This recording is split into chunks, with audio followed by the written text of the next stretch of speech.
Barbados Workers Union News. What we have also realized over the last few months, while many of our members, as well as non-members, have called us and come into us, as well as Simone had mentioned, the town hall meetings that we have running this entire week, is that there is a misunderstanding in some cases, miscommunication in others, as to what the employer and the employee can do with contracts of employment. It has been drawn to our attention that many employers and employees alike do not fully understand how terms and conditions of employment can be altered. And I take this moment to just remind everyone that they cannot be unilaterally changed by either party. We have seen many instances where employers have pressured some employees into signing new contracts or new agreements, because most of these times are not actually being called contracts, but agreements for pay cuts or changes in other conditions, where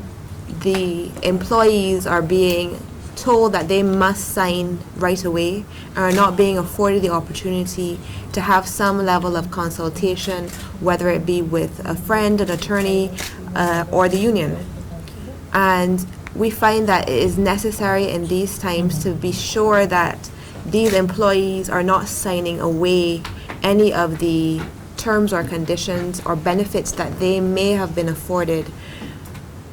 from their contracts of employment based on the changing times that we are in now. There are some instances where employees are trying to work hand in hand with the employers, and they are agreeing to cuts in salary, but they are being given contracts that are open-ended. And in some of these instances, this is a effort to not only misinform or employees misunderstand what is happening within some organizations, but also employ to exploit workers further, while some employers are still making the profits that they may have been making before.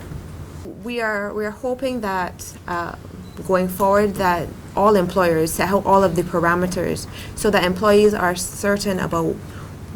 when they are making these decisions, when they're going to end, and again, as I said, being afforded the opportunity for consultation, so that they can be certain that in all the circumstances they are covered. These changing and challenging times have also highlighted now more than ever the need for us to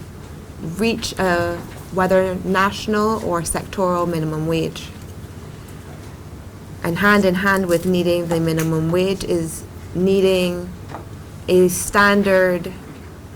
set across the board for terms and conditions, so that all employees are covered. The BWU, as you would have heard over and over again, is very concerned, especially with domestic workers, because of terms and conditions, and they are not the only ones now affected by this. Everyone across the board is affected, because we are in a situation where employees are being asked to maintain the same standards or higher standards, because we are trying to encourage people back into businesses to shop, to take services, and the employees are being required to work harder, to give more of themselves, to work from home where it's virtual sometimes, and with that virtual work comes difficulty in setting some boundaries, but at less pay. So we need to be sure that employees know all of their rights, and the BWU is here to make sure that everyone can reach us to have any questions and queries confirmed. And just one other point that I would like to speak to: the pandemic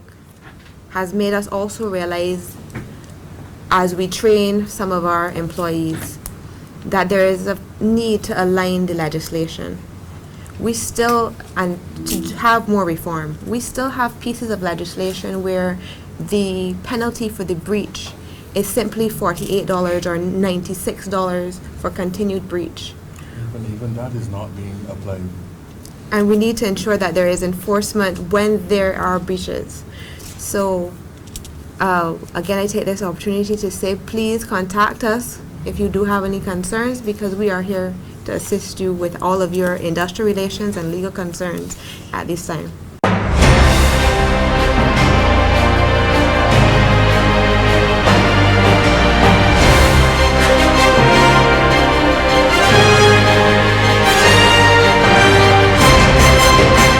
This has been the Barbados Workers Union News.